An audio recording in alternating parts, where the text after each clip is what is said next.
Heritage for Java EX Study Goods. Yang kelima ada J2EE Unlearned. Yang keenam ada SQL Server. Yang ketujuh ada Informix. Yang kedelapan ada Phoneware Builder. Slide selanjutnya. Nah, selanjutnya itu ada buku-buku karya dari Paul R. Allen. Yang pertama ada J2EE Unlearned. Yang kedua ada Power Builder. Yang ketiga ada Sage. Yang keempat ada SQL Server. Yang kelima ada OnSem Java EA6. Yang keenam ada NoImage Available. Yang ketujuh ada IoT and the Blockchain. Slide selanjutnya.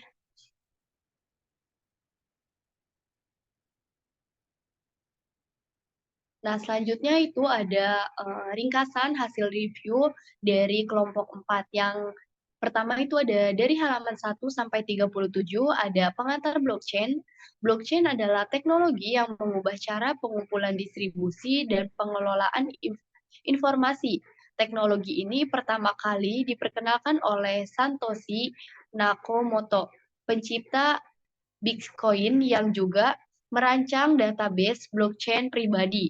Ada beberapa jenis blockchain termasuk blockchain konsorium dan blockchain pribadi. Blockchain konsorium melibatkan kelompok node yang dipilih sebelumnya untuk mengendalikan proses konsensus. Sementara itu, blockchain pribadi tetap terpusat organisasi. Perbedaan antara blockchain publik, konsorium, dan pribadi sangat penting. Slide selanjutnya. Baik, mungkin itu saja materi yang dapat saya sampaikan. Selanjutnya saya kembalikan kepada pemateri selanjutnya. Baik, terima kasih. Di sini saya sebagai pemateri kedua akan memaparkan materi tentang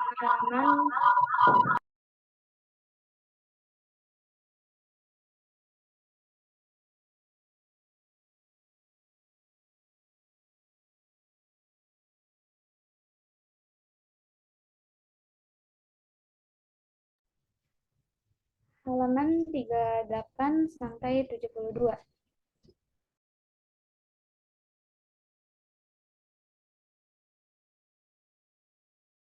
Maaf, sebelumnya suara Intan terdengar enggak? Terdengar tidak? Terdengar tadi. Di sini ada beberapa poin dari halaman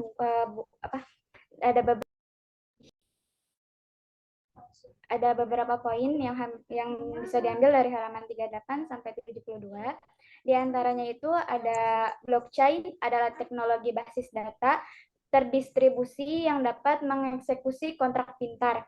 Setiap blok Bitcoin dalam blockchain memiliki ukuran maksimal 1 MB.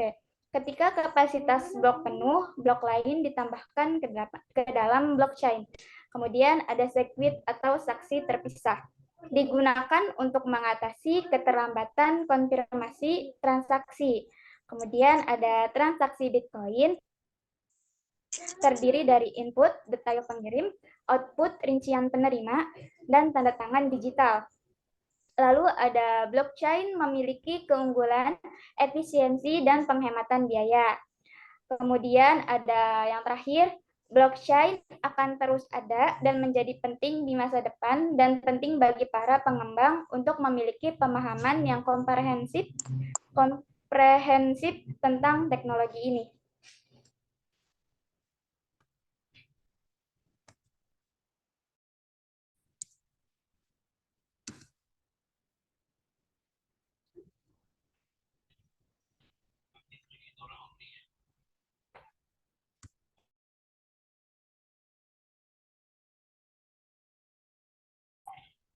Mungkin itu aja yang dapat saya sampaikan. Saya lanjutkan ke materi selanjutnya.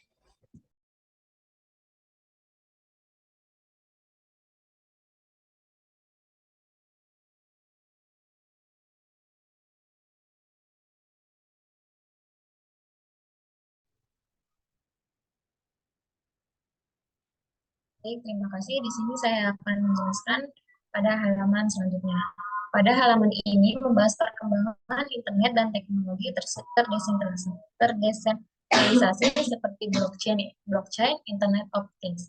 Internet of Things sendiri adalah konsep di mana objek sehari-hari seperti seperangkat seperangkat rumah tangga, mobil, dan bahkan pakaian terhubung ke internet. Ini memungkinkan berbagai perangkat untuk berkomunikasi dan bertindak secara otomatis meskipun Internet of Things membawa kemudahan dan efisiensi. Ada juga kekhawatiran tentang privasi dan keamanan data pribadi ketika semakin banyak perangkat yang terhubung. Selanjutnya itu ada IF,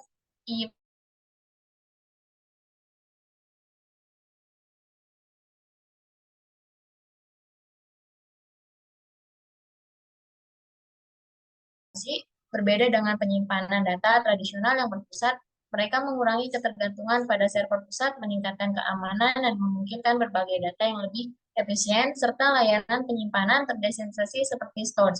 Ini membantu kita untuk memahami perubahan besar dalam cara kita menggunakan internet dan potensi perubahan signifikan dalam berbagai internet bekerja.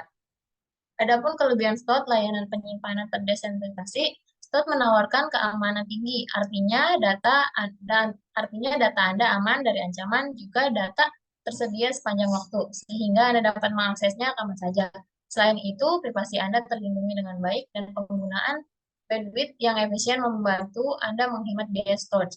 Juga berbasis pada desentralisasi, yang artinya data disimpan di berbagai lokasi dan Anda dapat memperluas kapasitas sesuai dengan kebutuhan Anda. Ini juga menawarkan peluang bisnis yang besar. Namun ada beberapa kelemahan yang perlu diperhatikan. Yang pertama itu blockchain memiliki masalah stabilitas, yang berarti ketika jumlah transaksi meningkat, proses verifikasi bisa menjadi lambat. Keterbatasan kapasitas penyimpanan dan konsumsi energi yang tinggi adalah kendala lain dalam penggunaan blockchain.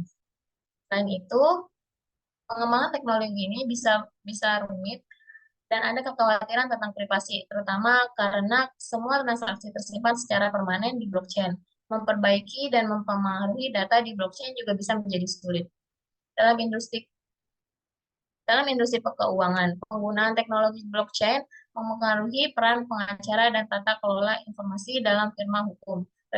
Regulasi dan pajak juga memiliki pengaruh signifikan dalam penggunaan mata uang kripto, dan ada masalah terkait anonimitas dalam transaksi.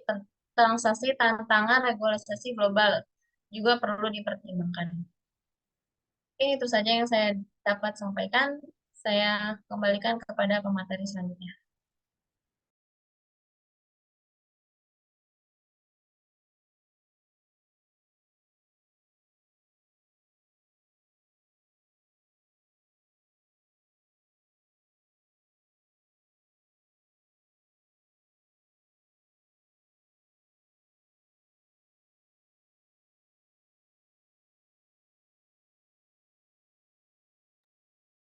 Oke, baik. Di sini saya akan menjelaskan materi berikutnya.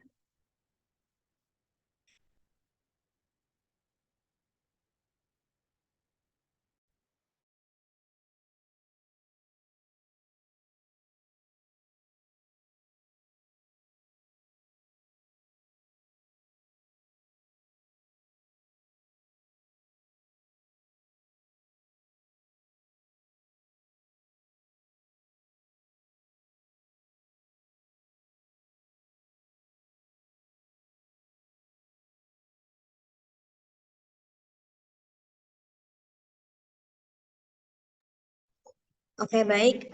Pada halaman 110 sampai 146 ada DAO, Decentralized Autonomous Organization, merupakan entitas digital yang beroperasi dengan aturan yang dikodekan dalam kontrak pintar dan mencatat aktivitas di blockchain. DOA ini merupakan sistem dalam blockchain yang beroperasi berdasarkan smart contract atau perjanjian pintar. Fungsi dari DOA ini yaitu untuk mengatur dan mengelola dana serta pengambilan keputusan tanpa perlu melibatkan pihak sentral atau bank sentral. Tantangan utama dalam hukum adalah menentukan status hukum DOA dan siapa yang bertanggung jawab jika terjadi pelanggaran hukum. Kepatuhan terhadap regulasi keuangan menjadi perhatian penting dalam operasional DOA. Jadi dalam DOA ini pemilik token itu diperbolehkan untuk mengambil sebuah keputusan berdasarkan keputusan bersama atau terbuka. Keputusan ini diambil berdasarkan suara terbanyak dari pemegang token. Kelemahan dari DOA ini merupakan keamanannya kurang bahkan mudah untuk dimanfaatkan. Lalu selanjutnya Ethereum adalah platform pengembangan yang memungkinkan pembuatan kontrak pintar untuk berbagai aplikasi.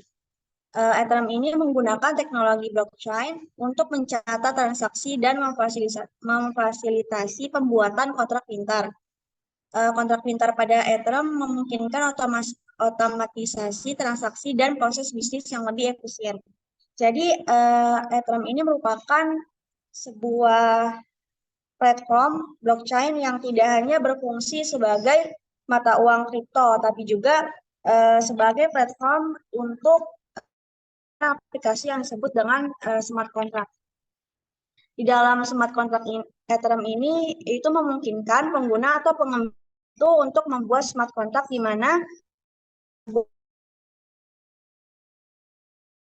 saat kondisi tertentu terpenuhi. Nah, yang memungkinkan untuk menggantikan perantara dalam berbagai transaksi dan aplikasi termasuk dalam sektor keuangan, logistik, dan lain-lain. Nah, jadi dengan Ethereum ini siapapun dapat melakukan transfer uang digital tanpa bantuan bank atau lembaga lainnya. Nah, selanjutnya akan saya serahkan ke pemateri berikutnya.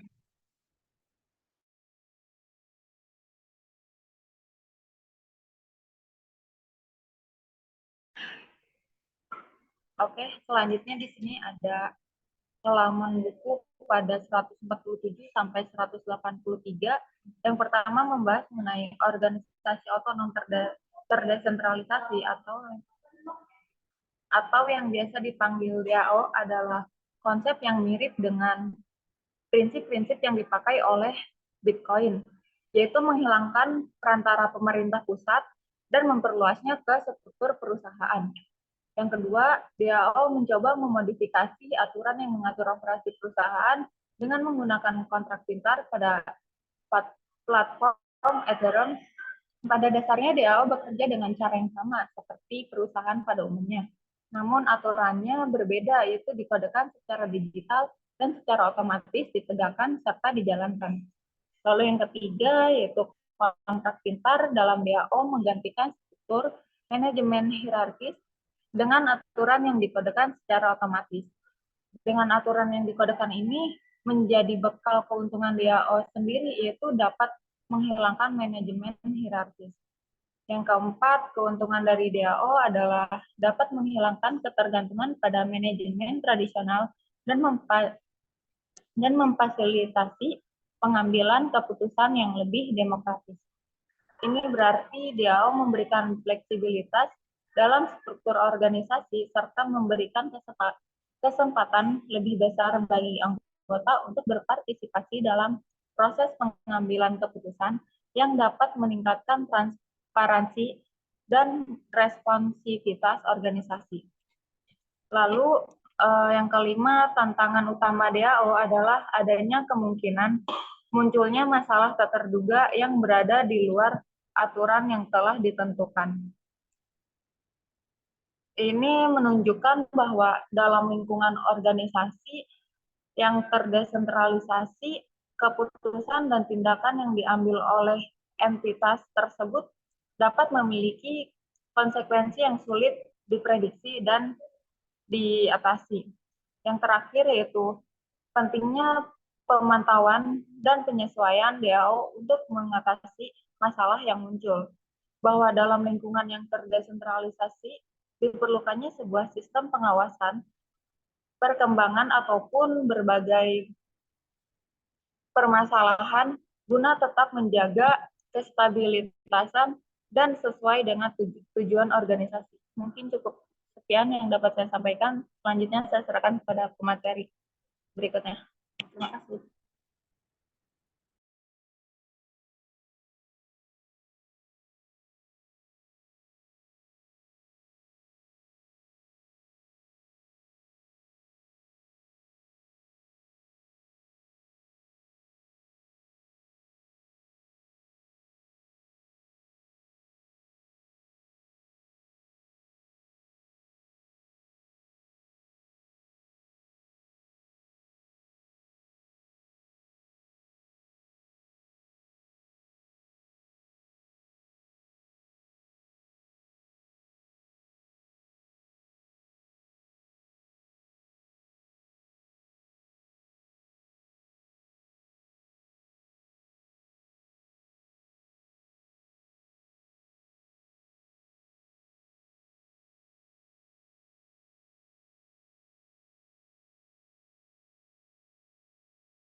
Baik, selanjutnya pada halaman 184 sampai halaman 220.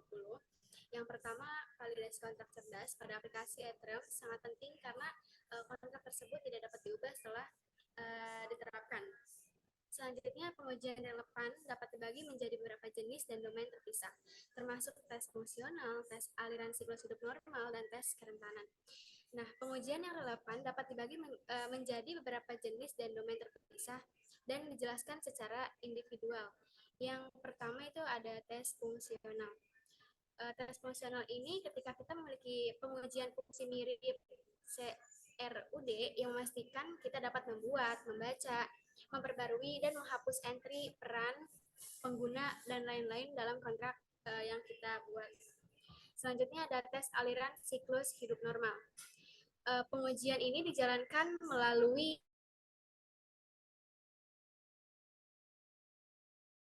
pelaksanaan, penghentian, dan penghentian. Nah, dalam tes aliran siklus hidup normal ini, kita menguji apakah kontrak tersebut dapat mengubah tahapan dengan benar, mulai dari pembuatan hingga ke tahap penghancuran. Nah, untuk setiap tahap, diuji apakah fungsi untuk tahap tersebut dapat dipanggil, tetapi fungsi untuk tahap lainnya juga tidak dapat dipanggil. Menguji ini menggunakan tahap init,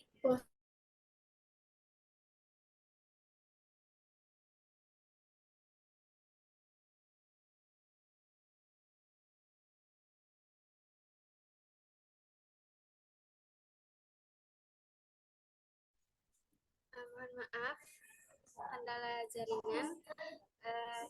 Selanjutnya ada tes kerentanan. Dalam tes kerentanan ini terdapat yang diketahui yang perlu juga diimitigasi dan diuji. Selanjutnya, pengujian pada aplikasi Ethereum harus mencakup pengujian kapasitas maksimum dan memperhatikan penggunaan gas untuk berbagai fungsi saat menambahkan item ke sistem kontrak. Selanjutnya, uji coba yang menggunakan tes RPC VM tidak sepenuhnya mempresentasikan penggunaan sebenarnya, sehingga pengujian dengan menggunakan diamond asli seperti GET atau variety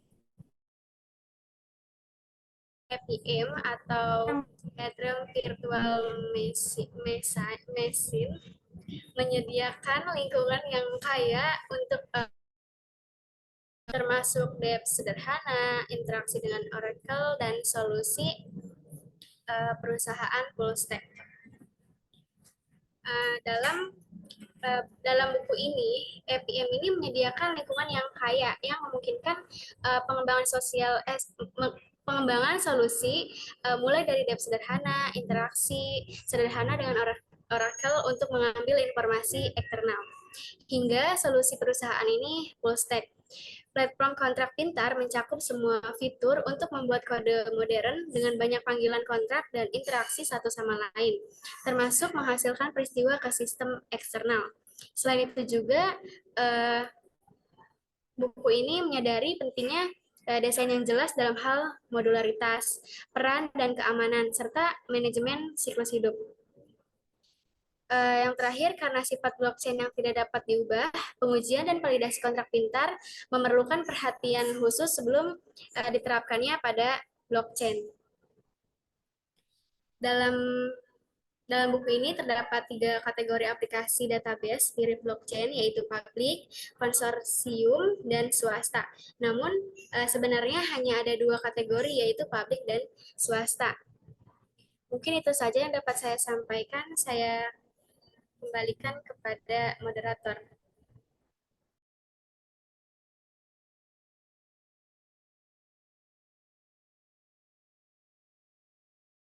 Baik, terima kasih. Silakan kepada pemateri selanjutnya.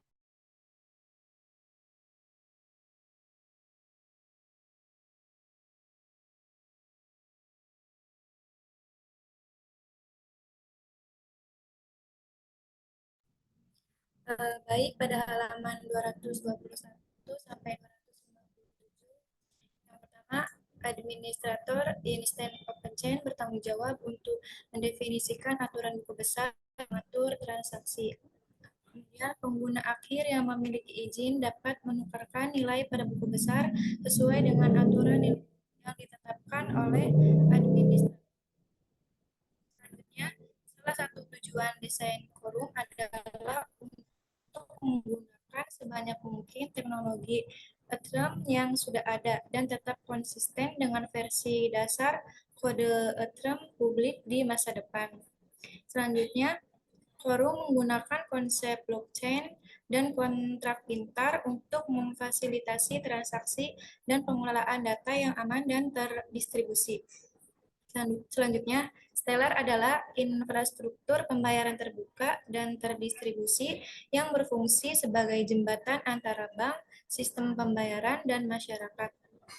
Kemudian, teknologi blockchain untuk memastikan keamanan dan transparansi dalam proses pembayaran.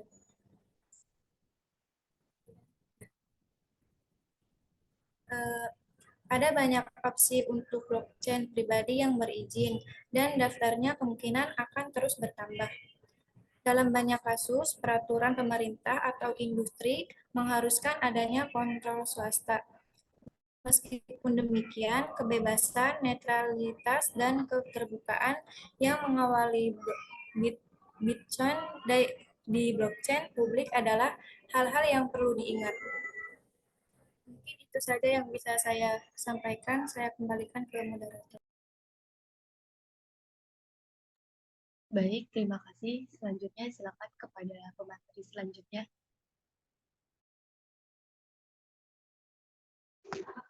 Baik, akan menjelaskan sedikit mengenai contoh aplikasi dan taruhan.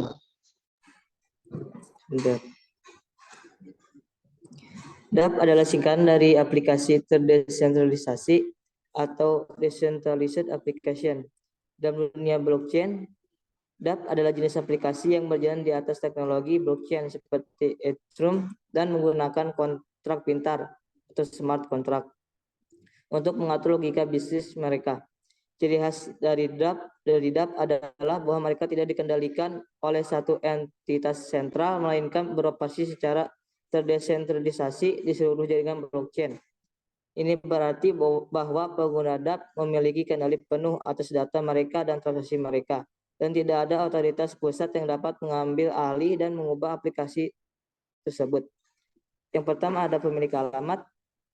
Ini menciptakan variabel bernama pemilik tipe alamat dan mengalokasikan uang untuk penyimpanan kontrak. Selanjutnya ada fungsi taruhan atau bit. Dalam kontrak bit, fungsi bit adalah fungsi khusus yang disebut fungsi kontrak konstruktor.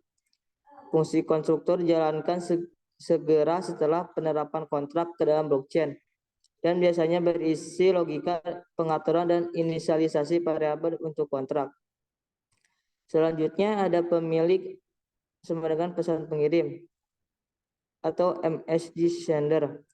MSG sender merupakan variabel alamat yang berisi nilai dompet atau alamat kontrak yang memulai pemanggilan fungsi saat ini.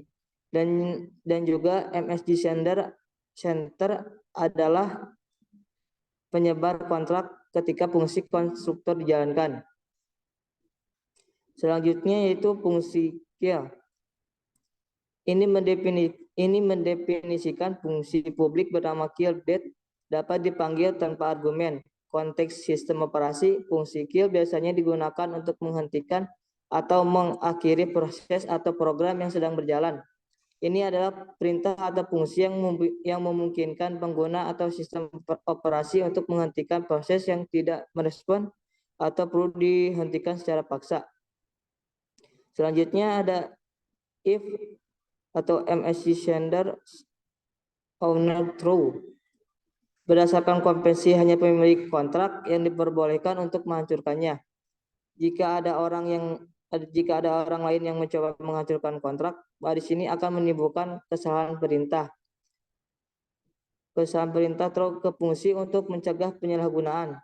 Contoh dari kode yang digunakan dalam kontrak pintar atau smart contract di platform blockchain seperti Ethereum. Selanjutnya ada self-destruct atau penghancuran diri. Fungsi penghancuran diri dibangun ke dalam soliditas, memanggilnya dari dalam kontrak, akan menghapus kontrak dan data apapun yang disimpan dalam penyimpanan kontrak, lalu mengirimkan ether apapun yang terdapat di alamat kontrak tersebut ke alamat yang diberikan. Selanjutnya ada menyusun kontrak atau defining kontrak. Defining kontrak atau penyusunan kontrak merujuk pada proses menciptakan dan meletakkan sebuah kontrak pintar atau smart kontrak ke dalam jaringan Ethereum. Kontrak pintar adalah program komputer yang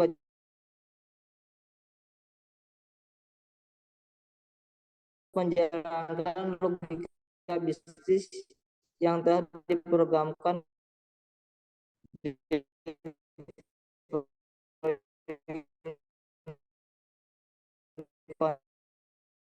Kontrak pintar adalah program komputer yang berjalan di atas blockchain Ethereum dan memiliki kemampuan untuk menjalankan logika bisnis yang telah diprogramkan ke dalamnya.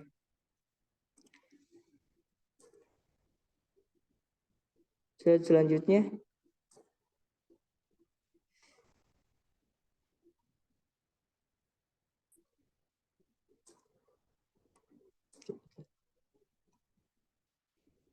sudah ada menyebarkan ke mainnet. Proses ini melibatkan mengirimkan transaksi khusus yang mengandung bit kode kontrak dan data lain yang diperlukan ke jaringan Ethereum mainnet. Ini biasanya memerlukan biaya yang harus dibayar oleh pengirim. Selanjutnya ada data penyemayan atau embedding data. Data penyemayan atau embedding data adalah teknik yang umum digunakan dalam kecerdasan buatan AI untuk menggambarkan data dalam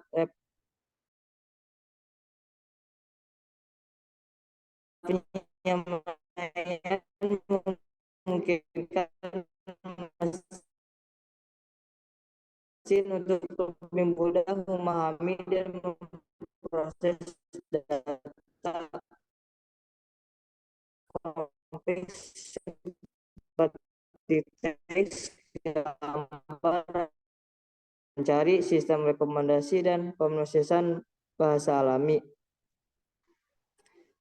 Selanjutnya antar muka pengguna bagian depan. Ini antar muka bagian depan ini terbagi menjadi beberapa bagian. Yang pertama ada halaman di antar muka pengguna. Ini terdapat lihat daftar permainan atau indeks HTML, lihat buku untuk satu permainan, bit.html, penarikan kemenangan atau withdraw.html. Selanjutnya menampilkan informasi permainan. Fungsi ini mendapatkan daftar permainan kemudian menemukan permainan yang diinginkan, mengembalikan item dalam panggilan balik dan akan menyebabkan janji tersebut diselesaikan dengan nilai yang dikembalikan. Jadi fungsi ini mengembalikan janji yang diselesaikan dengan permainan yang diinginkan. Selanjutnya ada penampilan taruhan. Taruhan disimpan dalam blok dalam indeks pada bidang game_id. Kita dapat memanfaatkannya dan mengurai log hanya untuk taruhan dengan ID permainan kita. Objek pertama yang diteruskan ke pengambil peristiwa kontrak web 3 adalah objek pasangan nilai indeks untuk pencarian.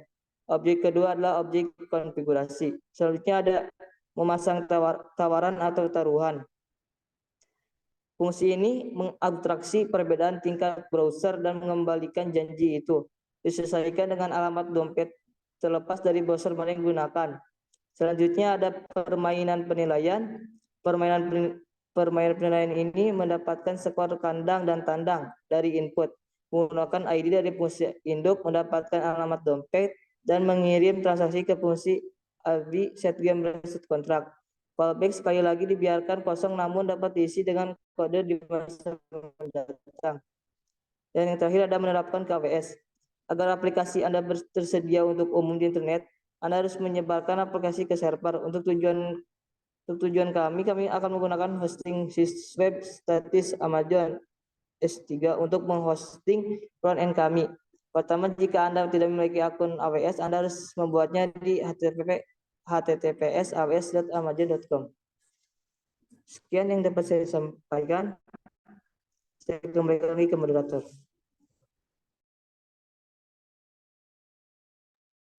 Baik, terima kasih. Selanjutnya ada kelebihan dan kelemahan pada buku tersebut menurut kelompok kami. Kelebihannya itu yang pertama ada kemudahan dalam membaca karena bersifat digital. Yang kedua ada cover buku yang menarik dan kreatif. Yang ketiga ada buku ini tidak hanya membahas aspek teknik blockchain, tetapi juga memberikan wawasan yang kuat tentang bagaimana teknologi ini dapat digunakan untuk memecahkan masalah bisnis dan hukum.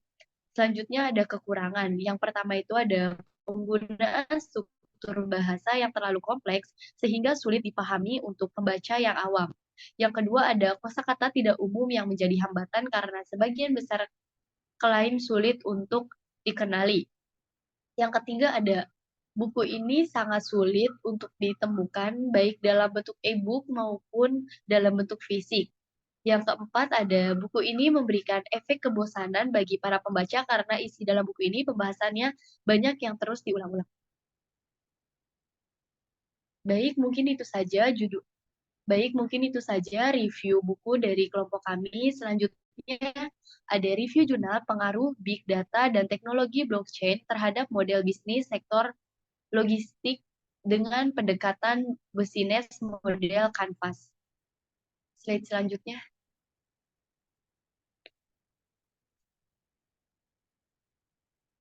Nama jurnal Logistik Indonesia, volume 6 halaman, vol 201, 12 halaman, tahun terbit April 2018, penulis Sutandi.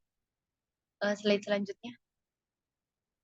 Nah, yang pertama itu ada permasalahan. Yang pertama itu kurangnya pemahaman dan kesadaran tentang potensi dan pemanfaatan teknologi big data dan blockchain di kalangan pelaku bisnis, terutama di sektor logistik. Yang kedua ada tantangan dalam pengelolaan dan pengintegrasikan data yang besar atau big data dari berbagai sumber berbeda. Baik, selanjutnya saya serahkan kepada pemateri selanjutnya. Baik, terima kasih untuk moderator. Di sini saya akan memaparkan tujuan dari penelitian jurnal tadi. Penelitian ini bertujuan untuk mengetahui faktor-faktor yang berpengaruh terhadap perubahan model bisnis di sektor logistik, baik secara internal maupun eksternal dengan pendekatan bisnis model Canvas. Baik, terima kasih. Mungkin itu saja. Saya kembalikan kepada materi selanjutnya.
Selanjutnya saya kembalikan kepada pemateri.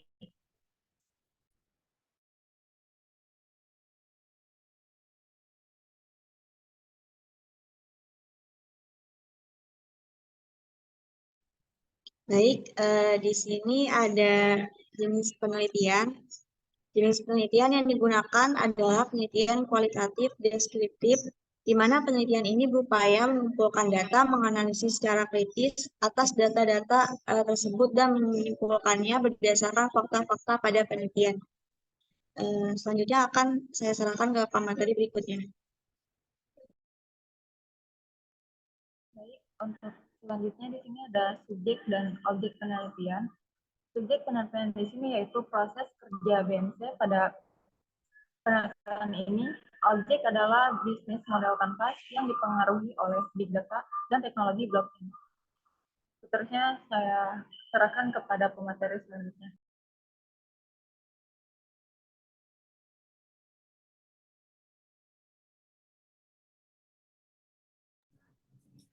Baik, selanjutnya ada hasil penelitian.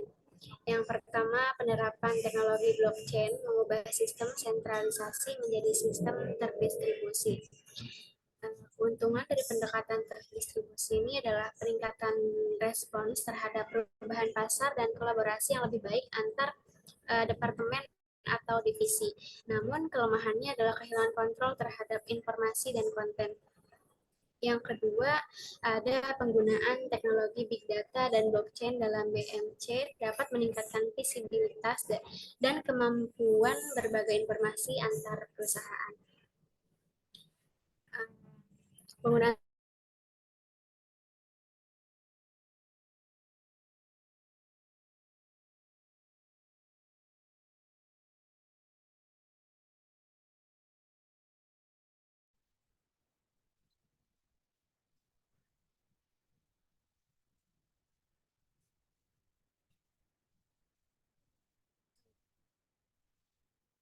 penggunaan teknologi big data dan blockchain dalam BMC atau Business Model Canvas dapat meningkatkan visibilitas dan kemampuan berbagi informasi antar perusahaan. Hal ini mendukung kolaborasi yang lebih baik dalam penggunaan dan berbagi data. Selanjutnya ada penerapan teknologi big data dan blockchain dalam sektor logistik memiliki dampak positif, seperti akses cepat dan aman ke informasi rantai pasokan, keaslian dokumen digital, alur kerja lintas organisasi yang terpercaya, penilaian risiko yang lebih baik, dan biaya administrasi yang lebih rendah. Selanjutnya ada SWOT untuk Big Data, menunjukkan kekuatan seperti analisis bisnis yang lebih baik, peluang untuk memproses data besar, dan peluang bagi berbagai industri. Namun, kelemahan seperti kompleksitas, implementasi, dan data tidak terstruktur juga perlu diperhatikan. Yang terakhir, SWOT untuk blockchain menunjukkan kekuatan seperti jaringan terdesentralisasi, database yang dapat diperpanjang, dan peningkatan akuntabilitas dan keamanan data. Namun, kelemahan seperti biaya, implementasi, dan perlu adanya interoperabilitas juga perlu diperhatikan. Selanjutnya, saya serahkan kepada pemateri berikutnya.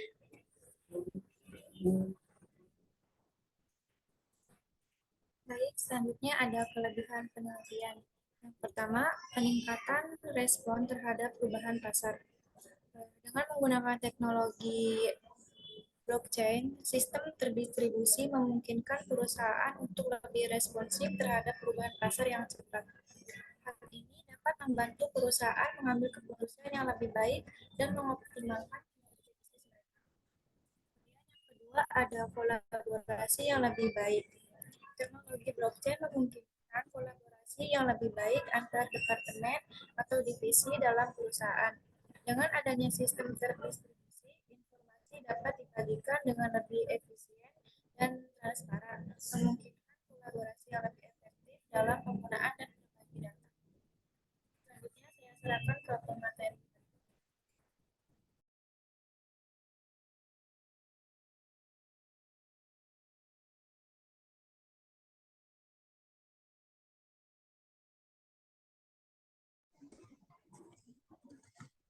Baik, di sini Terdapat 2 poin kekurangan penelitian. Yang pertama ada kehilangan kontrol terhadap informasi dan konten.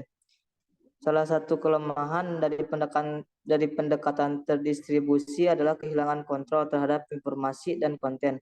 Dalam sistem terdistribusi, informasi dapat diakses oleh banyak pihak yang dapat menyebabkan kekhawatiran tentang privasi dan keamanan data. Yang kedua ada kompleksitas implementasi. Implementasi teknologi blockchain dan big data dapat menjadi kompleks dan membutuhkan sumber daya yang signifikan. Perusahaan perlu menghadapi tantangan teknis dan operasional dalam mengadopsi teknologi ini dengan sukses. Baik, selanjutnya saya serahkan ke moderator.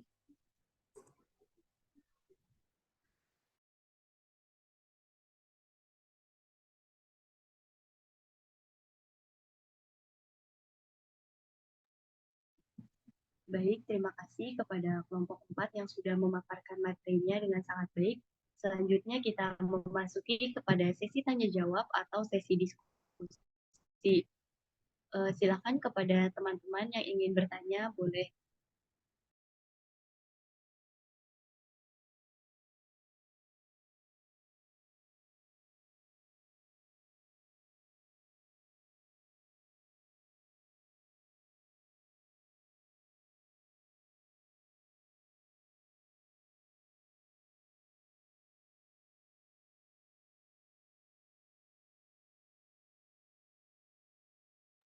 Baik, silakan. Apakah ada yang ingin bertanya?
Baik, mungkin tidak ada yang ingin bertanya. Selanjutnya saya akan membacakan kesimpulan presentasi pada hari ini.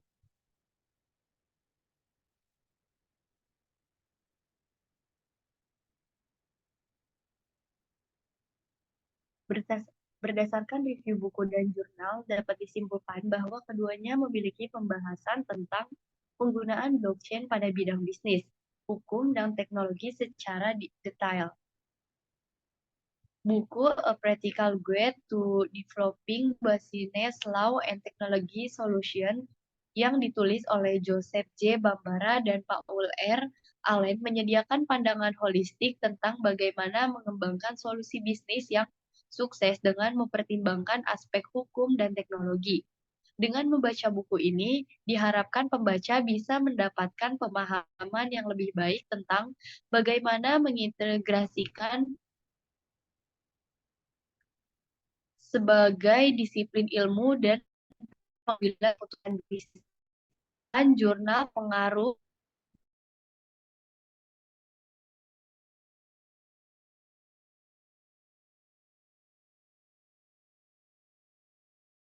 big data dan model di 3 poin. Pertama,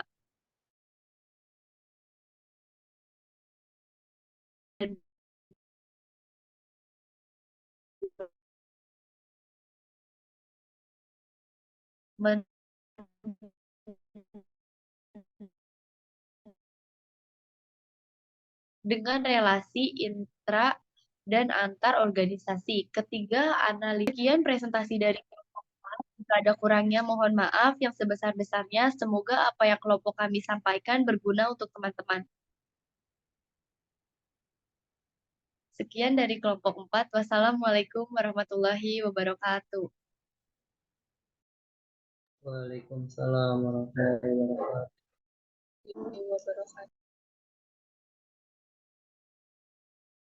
Baik, selanjutnya saya kembalikan kepada Bapak Bahar Amal selaku dosen pengampu mata kuliah Literasi Digital 2.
Ya,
Bapak, maaf, presentasi dari kelompok 4 sudah selesai, Pak.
Pak, ini udah selesai presentasinya.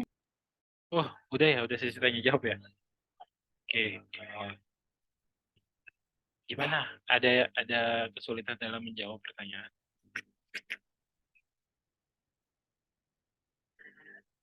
Ini saya bacain aja biar tahu pertanyaan yang ada di Japrinya. Seperti Pak saya Liana, namanya saya. Tugas apakah menggunakan logarithm? Ya, kalian nanti bikinnya pakai logarithm ya. Materinya ada di PDF yang udah saya kirim. Nanti di situ juga ada daftar pustakanya. Silakan kalian lihat. Pak izin bertanya untuk kode Python apakah boleh beda dengan PDF yang di-share Bapak? Iya, boleh Mas, boleh beda. Boleh beda itu kan cuma contoh ya. Itunya terserah kalian untuk pengembangannya. Pak izin bertanya tugas baru untuk ke kelompok 10 apa sama kayak kelompok lain Pak? Soalnya tadi saya nggak masuk ruang diskusi. Tugas baru untuk kelompok 10 sama Mas. Sama kayak kelompok lain tapi harus beda gitu. Jadi jangan Mbak ya. Sama kayak kelompok lain tapi jangan jangan sama persis ya. Harus beda kamu tentang apanya, mereka tentang apanya. Mengapa pada saat aplikasi VS Code di close tutup, lalu saat akan dibuka kembali perlu menginstal ulang? Ya, itu kalau di saya enggak sih ya. Ya maaf mungkin masalah laptopnya atau kalau misalnya itu ketika diinstal ulang kan tinggal ditunggu aja ya pengoperasian aplikasinya. Yang penting tidak menghapus apa dan membuat. Nah,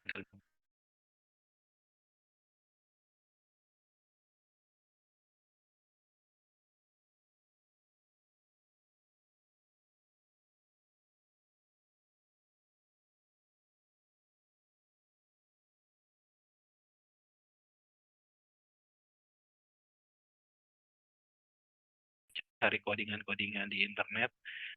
Nah, kalau kalian cari codingan di internet kan banyak tuh. Jadi kalian nggak harus bikin baru. Nah, nanti daftar pustakanya dimasukin ya.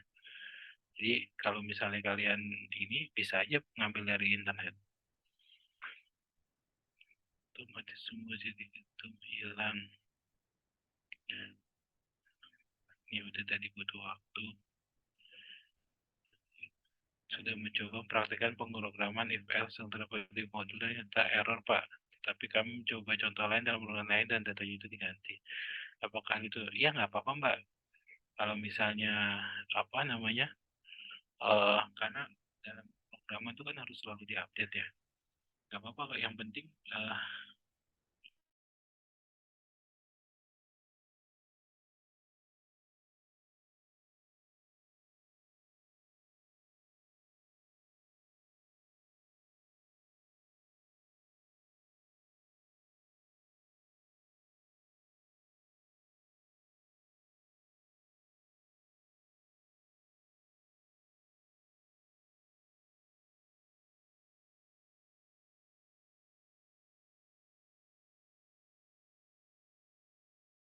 sudah di presentasi.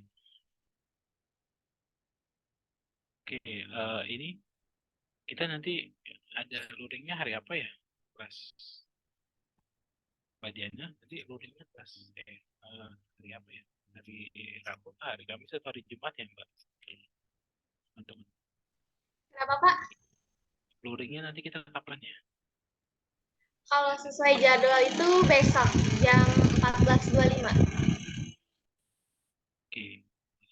Ada lagi teman-teman yang mau ditanyakan? Sebelum saya akhiri.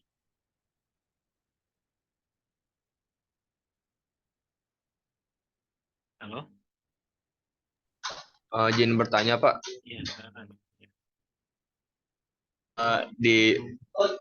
di makalah itu kan setiap programnya itu dijelaskan, itu kita menjelaskan program yang dibuat atau menjelaskan pengertian tentang programnya Pak?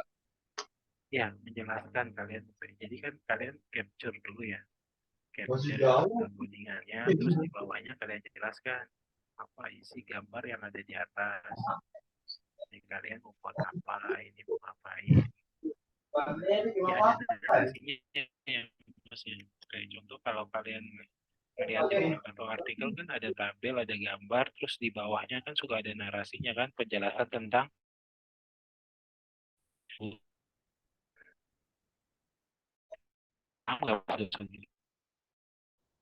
Baik Pak, terima kasih Pak atas jawabannya. Karena waktu sudah sore, saya masih di kampus, saya akhiri ya pertemuan hari ini, kita lanjutkan besok. Sebelumnya saya mohon tarik wabillahi taufiq wal hidayah. Wassalamualaikum warahmatullahi wabarakatuh. Waalaikumsalam. Terima kasih.